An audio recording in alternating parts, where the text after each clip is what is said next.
Sir मैं अंदर आ सकता हूँ क्या? आ जाइए। नमस्ते मैम। नमस्ते सर।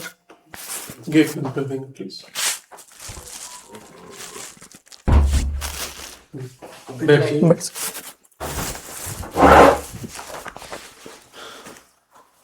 आज आप इंटरव्यू देने आए हैं, एक अपना संक्षिप्त परिचय दीजिए। जी सर। सर मैंने अपनी स्नातक की परीक्षा 2022 में उत्तीर्ण की है और परिस्नातक की परीक्षा 2023 में उत्तीर्ण की है और राष्ट्रीय पात्रता परीक्षा परिस्नातक के प्रथम वर्ष सन 2023 में उत्तीर्ण की है।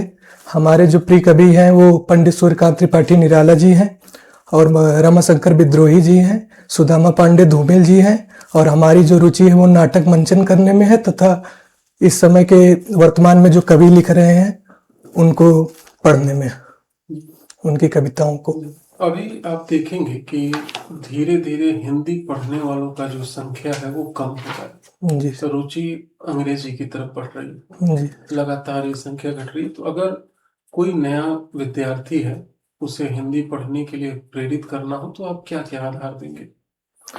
सबसे पहले तो हम उनको जोड़ेंगे, मतलब पत्र पत्रिकाओं के माध्यम से जोड़ना उनको चाहेंगे और जो संगोष्ठियां होती है उसके लिए हम उनको जागरूक करना चाहेंगे कि किस तरीके से संगोष्ठियों में भाग लेना है।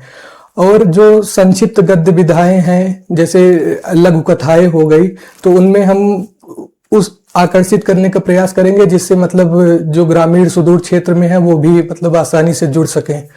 और इसके लिए सर हम एक प्रयत्न करेंगे कि थोड़ा से हम सोशल मीडिया का भी प्रयोग करके, क्योंकि आज के वर्तमान युग में मोबाइल जो है सभी के पास लगभग है, चाहे वो ग्रामीण क्षेत्र का आदमी हो चाहे वह शहरी क्षेत्र का। तो इस स्थिति में हम उसको ऐसी वेबसाइट से मतलब ज्ञान प्रदान करना चाहेंगे जैसे हिंदी कविता कोश हो गया या गद्य कोश हो गया।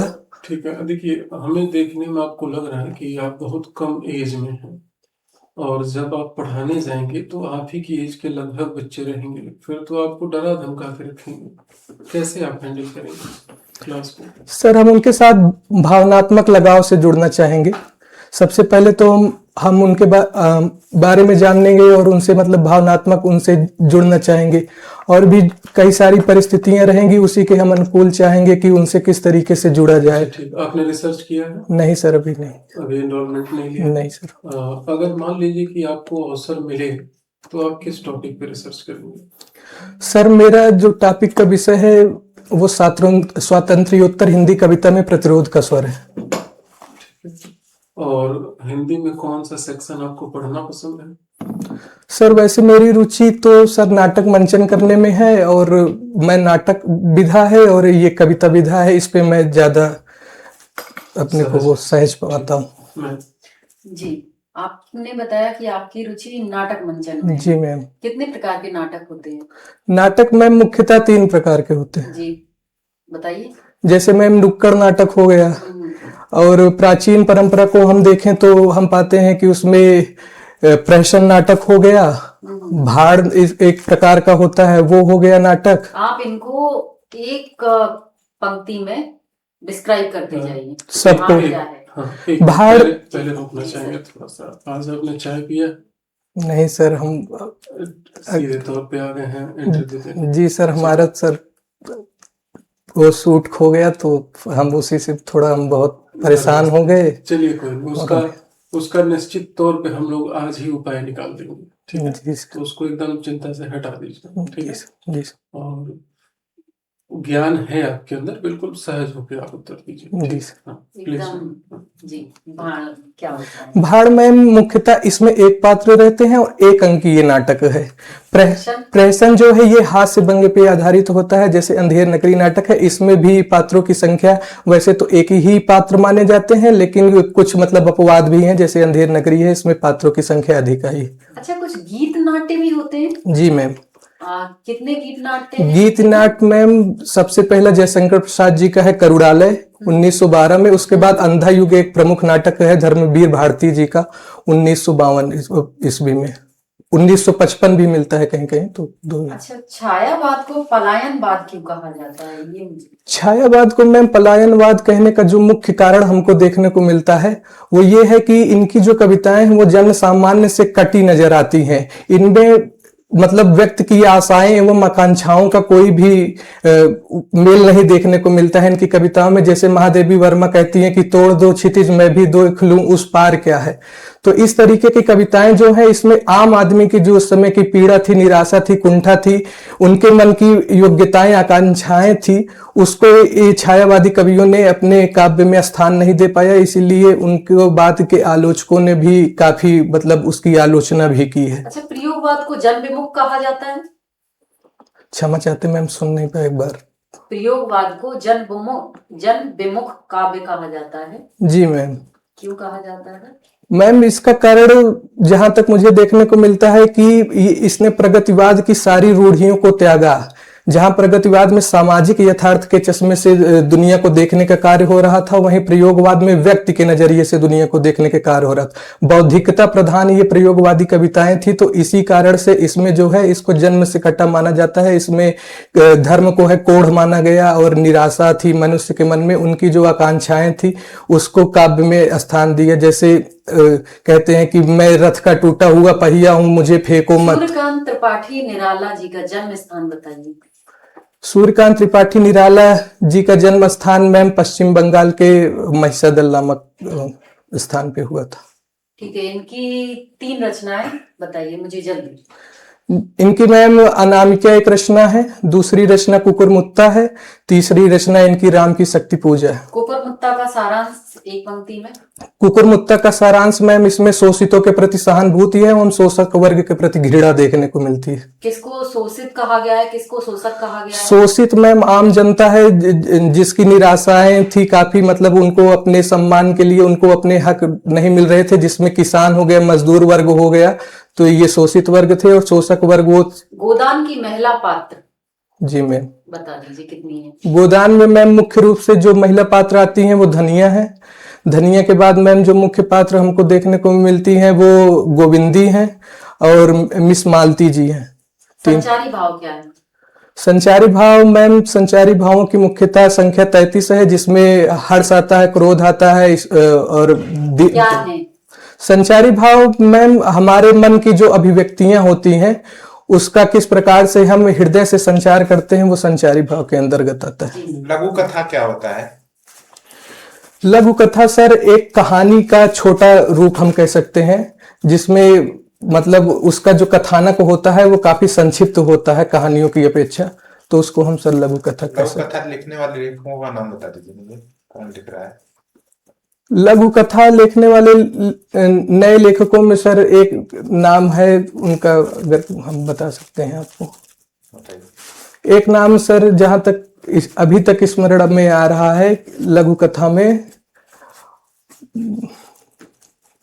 क्षमा चाहते हैं सर अभी। नाटक के कितने अंग होते हैं? नाटक के मुख्यतः सर 3 विध होते हैं। क्या? बताया सर मैंने, एक जैसे प्रहसन हो गया, भाड़ हो गया, और गीत नाट्य भी लिखे जाते हैं, तो इस तरीके के। भारत में पद्मश्री की शुरुआत कब हुई थी? सर अनुमान लगा सकते हैं जी। 1954-55 के करीब में। साहित्य अकादमी? साहित्य अकादमी भी सर 1954 में ही है। साहित्य अकादमी और पद्मश्री अभी जो लेटेस्ट हैं वो किन लेखक को मिले? साहित्य अकादमी सर उपन्यासकार श्री अभी जिनका निधन हो गया विनोद कुमार शुक्ल जी हैं, जिनको दीवार में एक खिड़की रहती थी इसके लिए साहित्य अकादमी पुरस्कार मिला है, ये मुझे स्मरण हो रहा है। हरियाणा में किसी को मिला है साहित्य पुरस्कार? सर वहां का एक पुरस्कार है सूर सम्मान। साहित्य अकादमी पुरस्कार हरियाणा के किसी व्यक्ति को मिला है या नहीं? सर थोड़ा देर सोच सकते हैं। सोचिए।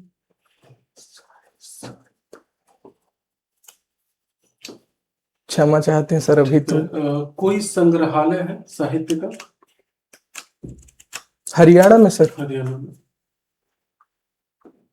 साहित्य का सर पंचकुला में एक संग्रहालय है, उसमें जहां तक मुझे स्मरण आ रहा है कि डॉक्टर धर्मवीर जी ये हैं जो उसमें युवा हैं वो उसके काफी अनुवाद भी करते हैं साहित्य की। लकीम चंद के बारे में सुना है? पंडित लक्ष्मी चंद जी। जी, बताइए संक्षिप्त उनके बारे में कुछ जानकारी बताइए। पंडित लक्ष्मी चंद जी हरियाणा से संबंधित एक प्रमुख सांग नाट्यकार थे, जिन्होंने सांग की मतलब रचनाएं मतलब उसमें नाटक किया है। तो लक्ष्मी चंद जी का ये योगदान है, और लक्ष्मी चंद जी को हरियाणा का शेक्सपियर भी कहा जाता है। और लक्ष्मी चंद ने रागनी और काफी चीजें उस समय की है पद। जी। नल दमयंती सांग की लोकप्रियता का क्या कारण है? नल दमयंती आपने पढ़ी है? जी मैम, नाम तो किस सुन। काव्यधारा से संबंधित है? नल दमयंती मैम किस काल में लिखी गई थी? ये मैम आदिकाल में लिखी गई थी। तो इसकी लोकप्रियता का क्या कारण है? मैं सांग है ये? इसको तो मैम मुझे नहीं पता है। ठीक है। आप जिस टॉपिक में सहज हो हमें बोर्ड पर पढ़ा कर दिखाएं। जी सर।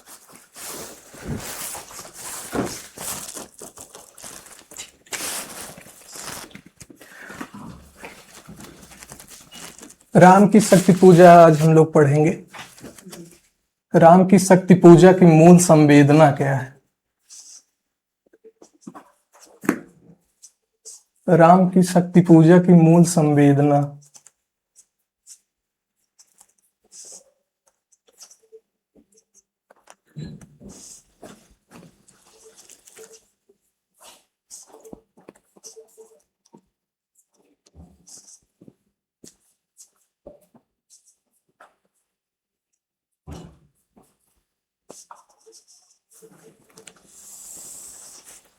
राम की शक्ति पूजा कविता में मुख्यतः हमको तीन मूल संवेदनाएं देखने को मिलती है। और ये जो कविता है छायावादी कवि महाप्राण पंडित सूर्यकांत त्रिपाठी निराला जी द्वारा लिखी गई महाकाव्यात्मक औदात्य से परिपूर्ण रचना है।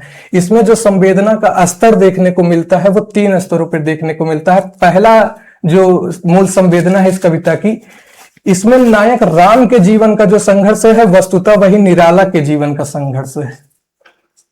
नायक राम के जीवन का जो संघर्ष है वही वस्तुतः निराला जी के जीवन का संघर्ष है। निराला जी के जीवन का संघर्ष है। और ये जो कविता है ये सरोज स्मृति कविता का अगला चरण है, जहां सरोज स्मृति कविता में वे कहते हैं कि जाना था अर्थगमोपाय पर रहा सदा संकुचित काय। कोई नाटक पढ़ाइए। जी सर। कोई नाटक पढ़ाना हो तो कैसे पढ़ाएंगे, क्या पढ़ाएंगे?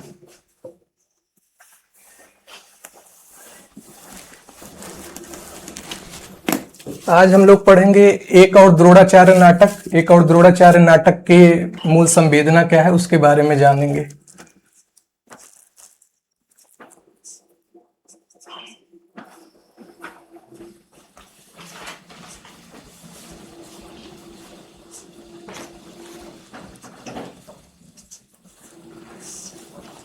एक और द्रोणाचार्य जो नाटक है वो समकालीन नाटक के प्रमुख नाटकों में से एक माना जाता है। और इसके जो लेखक हैं वो शंकर शेष जी हैं। और इस नाटक का जो प्रकाशन हुआ 1977 में हुआ। शंकर शेष द्वारा लिखा गया यह जो नाटक है वो समकालीन शिक्षा जगत में व्याप्त भ्रष्टाचार को दिखाता है कि किस तरीके से आर्थिक जो स्थिति रहती है किसी की कमजोर रहती है तो वो किस प्रकार से अपने आदर्श को खो देता है और उसकी नैतिकता का पतन हो जाता है। इसमें जो मुख्य पात्र नजर आता है वो अरविंद है। अरविंद है। स्त्री पात्र भी है कोई? और इसकी जो मुख्य पात्र दूसरी है वो इसकी पत्नी है लीला, स्त्री पात्र है। तो अरविंद जो है वो इसी द्वंद्व में फंसा रहता है कि किस प्रकार हमको अपनी आर्थिक जरूरतों को पूरा। इसका सारांश हमें दो पंक्तियों में बताइए क्या है। एक और द्रोणाचार्य का जो सारांश हमको नजर में सामने आता है वो यही है कि समकालीन शिक्षा जगत में व्याप्त भ्रष्टाचार से लड़ता हुआ एक प्रोफेसर किस तरीके से अपनी नैतिकता एवं आदर्श को भूल जाता है क्योंकि परिस्थितियां उसको अपने हिसाब से मोड़ लेती हैं। जी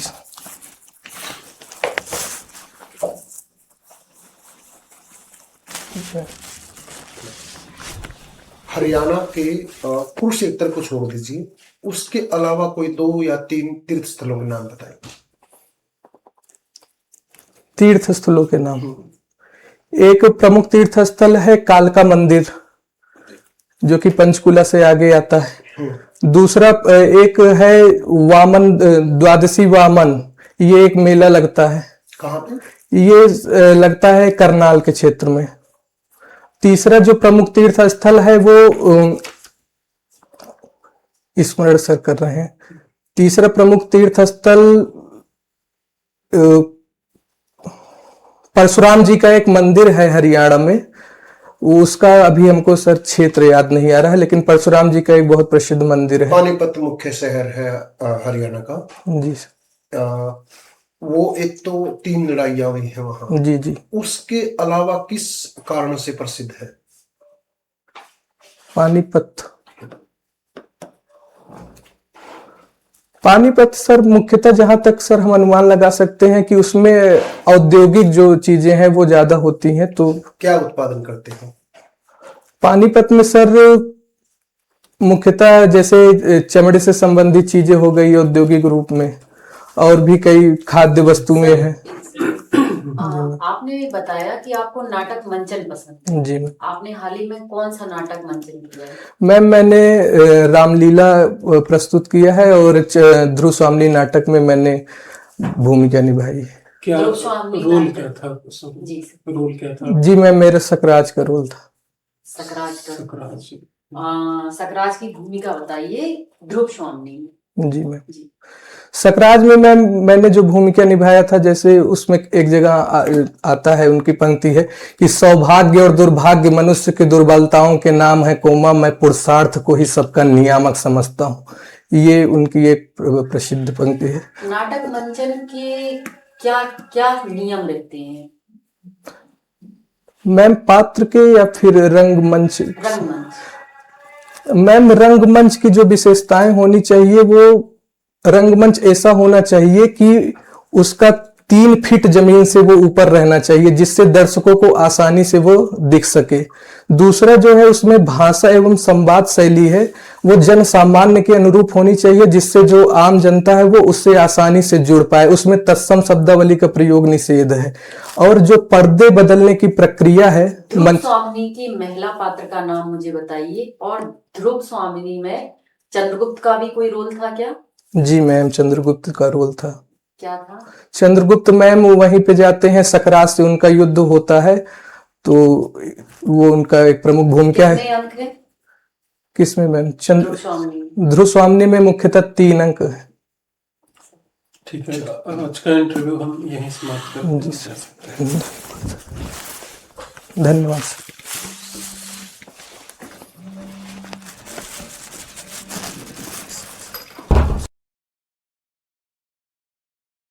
अरे वाह, बैठिए। बिल्कुल good। देखिए कितना फर्क लग रहा है।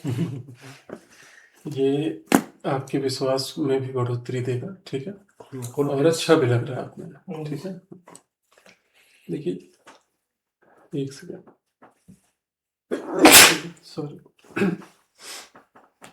कुछ चीजें जो है ना, देखिए, आपको ऑलरेडी अच्छाई आपके अंदर ईश्वर ने इनबिल्ट कर दिया है, ठीक है। तो वो चाह के भी आप नहीं निकाल पाएंगे। तो इसलिए आप कॉन्फिडेंट बनिए कि आपके अंदर अच्छाई ढेर सारी है, वो दिख रही है, ठीक है। बेवजह की कमियां आप ले रहे हैं, जैसे कि घबराना, बल्कि हम डेली ऐसे 10-12 बच्चों का मॉक चल रहा है, और कंपैरेटिवली मैं पहले भी कहा हूं कि आपका संवाद बहुत बेहतर है, ठीक है। जो बोलने का तौर तरीका जो है, जो पॉइंट आउट करने का है, उदाहरण देने का है, वो बहुत कह सकते हैं कि सहज लहजे में है, ठीक है। तो मासूमियत है, सब कुछ ठीक है, उसमें कुछ उस तरह का कोई बड़ा सुधार करने की जरूरत नहीं, घबराहट मत लाइए, ठीक है। एक दो चीजें मैं फिर से बता दे रहा हूँ, आप अभी प्रैक्टिस भी कर लीजिएगा, ठीक है। एक तो जब आप दरवाजा खोलें तो खोलकर एक हाथ से पकड़े हुए ही आप वहां से पूछें, ठीक है, क्या मैं अंदर आ सकता हूँ सर? सर और मैम क्या बोलना है इसके लिए जो पैनल हेड होंगे उनके अकॉर्डिंग आप बोलेंगे, ठीक है। अगर मान लीजिए चेयरपर्सन महिला है तो क्या मैं अंदर आ सकता हूँ मैम, और अगर पुरुष है तो फिर सर लगा दीजिएगा, ठीक है। ऊर्जा के साथ जो है आपके अंदर उसको दबाना नहीं है, उसको खोल के आने दीजिए, ठीक है। अंदर आए, जैसे सामना हो, मतलब नजर मिले, तुरंत पूरी विनम्रता के साथ, ठीक है। नमस्ते मैम, नमस्ते सर, ठीक है। 2 ही बार, क्योंकि 2 जेंडर रहते हैं, पूरे भाव के साथ, ठीक। चेयर के बगल में खड़ा होना है। उसके बाद वो लोग जब तक ना कहें बैठिए नहीं, मतलब वो लोग सामान्यतः बोल देते हैं बैठ जाइए, ठीक है। उसके बाद का जो प्रक्रिया है वो लगभग सब जगह ठीक है। बोर्ड में थोड़ा था तो अभी हम वो बताएंगे। हाँ, क्या आप इसे एक बार करके दिखाएंगे इतना प्रक्रिया? मतलब बाहर से हाँ, एंट्री का यहाँ तक का, ठीक है। तेज बोलेंगे, पूछेंगे, गेट बंद करेंगे, नमस्ते करेंगे, चेयर के बगल में खड़े होंगे, ठीक। यहाँ एक बार करके देखिए। सर बेल मतलब बजाएंगे। हाँ, बेल बजा- नहीं, आप ऐसे सामान्यतः समानता आ जाए कोई बात नहीं।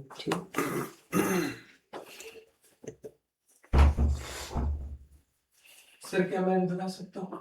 एक बार और जाएंगे, और तेज बोलिए। सर क्या मैं अंदर आ सकता हूँ? हाँ, आइए प्लीज। नमस्ते मैम। दरवाजे हाँ, अब आप दोबारा आए। एक बार और। नहीं, बंद नहीं करा ना। सर क्या मैं अंदर आ सकता हूँ? प्लीज। आ जाइए। नमस्ते नमस्ते। बैठ जाइए। अब बात कर सकते हैं। हाँ, ये ठीक है। आप में नॉलेज है अच्छी, जी। संवाद कौशल अच्छा है, तो फिर आप इतना धीमे नमस्ते क्यों कर रहे हैं? आपने पीटी निकाला, मेंस निकाला। और 15 तारीख तक आपका रिजल्ट आ जाएगा, समझ रहे हैं ना।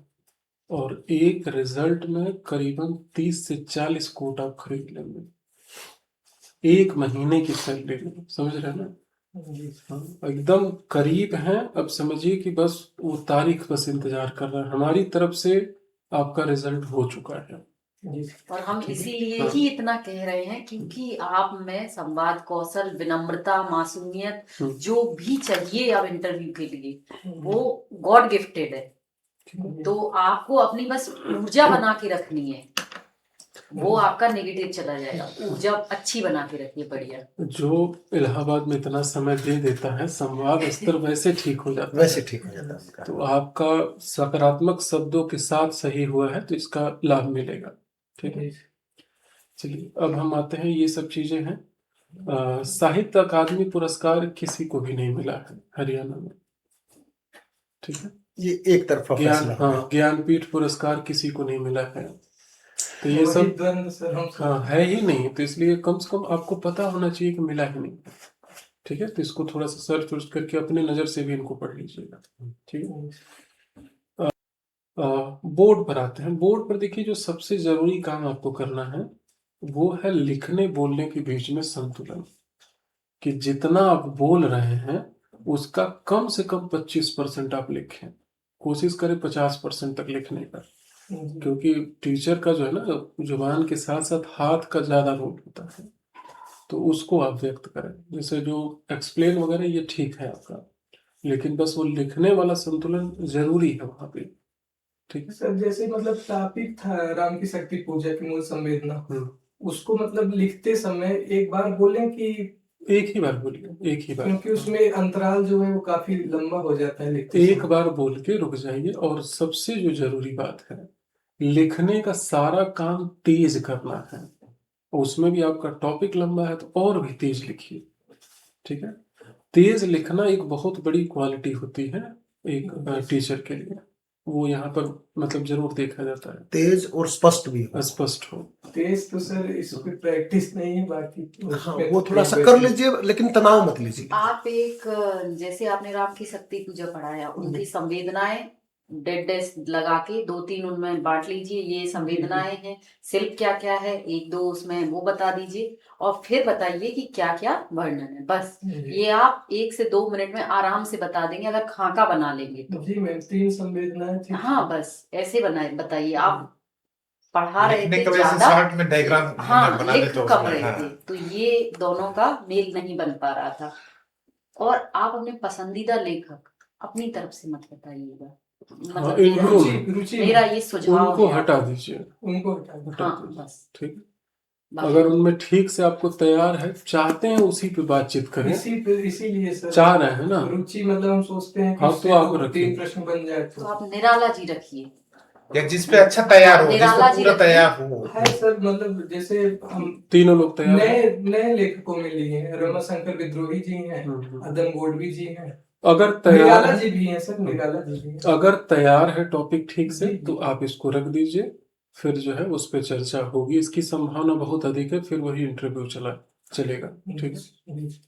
चलिए, तो एक तो बोर्ड वाले पे थोड़ा सा लिखने का काम आप करिएगा, लिखने बोलने के बीच में संतुलन, ठीक है। हम्म, और एक जो है जाते वक्त भी, जैसे आपने आते वक्त ऊर्जा मेंटेन किया है, जी, इसी तरह जाते वक्त भी मेंटेन करना है। ये वो वक्त होता है जब नंबर चढ़ाया जाता है, जी, कि 7 दें कि 8 दें कि 9 दें, जितना भी दे रहे हैं, अगर ऊर्जा आप तेज करके जाते हैं तो आधा नंबर ज्यादा मिलता है, जी, ठीक है। उससे उनके ऊपर दबाव रहता है कि लग रहा है बच्चा ये महसूस कर रहा है कि उसका अच्छा गया है, समझ रहे हैं ना, तो जितना भी दे रहे होते हैं आधा नंबर बढ़ा देते हैं। तो एकदम ऊर्जा के साथ, नमस्ते मैम, नमस्ते सर, धन्यवाद सर, धन्यवाद मैम, ठीक। जी, नंबर बिखरे हैं चारों तरफ, जैसे आपने मार्कर उठाया, तुरंत बोलना है धन्यवाद मैम, धन्यवाद सर, जिन्होंने भी अनुमति दी है। फिर आप जाइए, पढ़ाइए। बोर्ड पर बिना पूछे नहीं मिटाना है, आपने जी। बस उठा के मिटा दिया। 2 बार सही, मतलब देखे थे कि मिटाना नहीं है, तो मतलब अगर नहीं मिटाएंगे तो नहीं, पूछे उनसे। बिना पूछे कोई काम नहीं, ठीक है। अनुमति।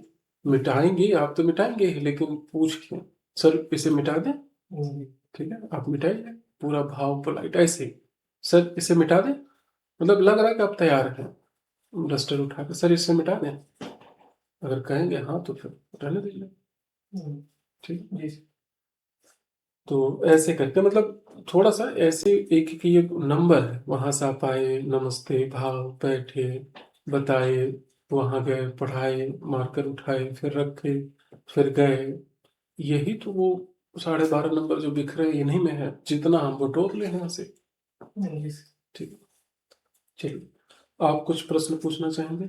जी सर, मतलब मूल्यांकन करना हो तो आप कितना नंबर सर? देखिए, मूल्यांकन जितना हमने बताया है ना आपको, अगर इनको आप फॉलो कर लेते हैं तो 8.5-9 से कम नहीं आएंगे, ठीक है। सेव बना के जाएंगे। जी सर, हम सब कुछ सोचे थे, लेकिन अब बना लीजिए, सारा। अब फिर छोड़ दीजिए सोचना, अब नहीं। अब अच्छे लग रहे हैं आप, बिल्कुल अच्छे लग रहे हैं, कोई उसमें नहीं है। 1 महीने की सैलरी में 30 कोट आ जाएंगे। दूसरी बात यह है कि आज हुई घटना तो मैनेजेबल है, आपके पास वक्त है दिमाग को भी ठीक करने का और बाकी चीजों को ठीक करने का। उस दिन अगर 2 घंटे पहले खोता तो फिर क्या हालत होती, आप ये सोच लीजिए, आपको सीख दी है वक्त। सीख दी तो। और ये होता है ना, तनाव को मैनेज करने के लिए परिस्थितियां आती रहती हैं, वही तो टैकल करने के लिए हम शिक्षा लेते हैं, ठीक है। तो आप निश्चित रहिए इन सब चीजों को लेकर। ऐसा उस दिन भी कुछ हो सकता है, आप ऐसे मत सोचिए कि आपके साथ कोई घटना हो गई। आपको बस अपने ज्ञान और अपने व्यवहार के आधार पे इंटरव्यू देना है, बस इतनी ऊर्जा आपको वहां चाहिए 12 मिनट में, है ना। बस इतना मान के चलिए, बाकी कोई भी घटना आ जाए तनाव बिल्कुल नहीं लेना है। ठीक है, ठीक है, आप इसे ले लीजिए। और कोई प्रश्न है? जी हाँ, सर। बताइए। सर, जैसे कुछ प्रश्न हम नहीं बता पाए जिसमें अनुमान लगाए थे, तो क्या वो सही थे कि मतलब गलत? देखिए, जब आपने अनुमान ही लगाया तो सही गलत में क्या है, वैसे एक सही बताया था आपने जो गेस किया था, लेकिन आप अच्छा किए हैं कि आप अनुमान लगाइए जहां पर भी डाउट हो। और रही बात नहीं आने की, तो 4 से 5 बार आप क्षमा मांग सकते हैं, इतनी आपके पास इतनी अनुमति है आपके पास। ठीक है। वो मतलब वो भी फैक्ट वाली चीज है, कॉन्सेप्ट नहीं। जैसे पूछा जाए कि छायावाद क्या है, आप कहें सॉरी सर, हाँ, तो वो ये नहीं। क्षम्य नहीं है। हिंदी क्या है, क्षम्य नहीं है, ठीक है। तो कोई किसी लेखक का पुस्तक पूछ दिया गया, नहीं बता पाया, कोई बात नहीं, फैक्ट 4-5 चल जाते हैं, और जो भी अनुमान लगाइएगा बस मतलब गलत नहीं बोल दीजिए। अब जैसे मान लीजिए कि ये 53, 54, 55 ऐसे इसी के आसपास हुआ है, आपने 54 बोला, वो चल जाएगा कि लगभग ठीक है अनुमान। अब ये नहीं कि 74 बोलो। हाँ, वो फर्क हो जाएगा। गलत में सॉरी बोल देना, माफी चाहता हूँ। माफी चाहते हैं। पानीपत में इसका लेदर का काम नहीं होता है, टेक्सटाइल का काम होता है। कंबल है, चादर है, कारपेट है, वो चीज है। तो वही है कि चीजों को लेके सामान्यतः सहज रहेंगे। ठीक है, जितना सहज रहेंगे उतना बेहतर है। ठीक है, वो लोग यही देखते, बहुत सारे लोग भूल जाते हैं बताना 4 लोग के सामने बैठ के, वो नहीं करना है बस। ठीक है, ठीक है। और कुछ प्रश्न है आपका? सर ठीक रहेगा, मतलब ऐसे बताएंगे जैसे यहाँ पे बताए हैं कि मतलब कुछ ठीक नहीं नहीं, है, बिल्कुल बहुत अच्छा है, बहुत अच्छा है। एक्सीलेंट है आपका, ये सुपर डुपर है। हम आपको एक्सीलेंट एक्सीलेंट है। आपको अंग्रेजी शब्दों का वहाँ प्रयोग मत करिए, वो आपने थोड़ा सा ढाल लिया है खुद को। हिंदी में ही सभी चीजों को बताइए जैसे आप बता रहे हैं, ये बहुत अच्छा है। ठीक है, आप मार्क्स देखिएगा, आएगा आपका औसत प्लस मिलेगा। ठीक है, तो आप निश्चिंत रहिए। टाइप लगाएंगे? जी जी जी हाँ, तो आप पूरी तरह से, आप चाहे तो उसका फोटो वीडियो भी हमें भेज दीजिएगा। जी सर। एक वीडियो है सर टीचिंग का, अगर कहिए सर मोबाइल में। आप जितना भेजेंगे, हमने उसके लिए एक अलग टीम बना रखी है वीडियो चेक करने के लिए। लेकिन सर उसमें जैसे मैंने वैसे पढ़ाता हूँ कभी कभी बोर्ड पे, तो उसमें कुछ संबोधित करने के लिए दोस्तों शब्द का प्रयोग कर दिया, तो उससे मतलब हम इसके पर्पज से नहीं उद्देश्य से नहीं बनाए हैं कि हाँ, समझ रहे हैं। वैसे बनाए थे, तो वैसे आप बस ये ध्यान रखिएगा कि 1 मिनट में आपको चीजें समझा देनी है, इस उद्देश्य से पढ़ाइएगा। जी तो अपने आप वो चीजें आ जाएंगे। दोस्तों भी आएगा तो 1 सेकंड ले गया, 2 सेकंड ले गया, जी वो भी बोलने का वक्त नहीं है। आप टॉपिक लिखिए, टॉपिक के बारे में समझाइए, बस, और कोई बातचीत नहीं है।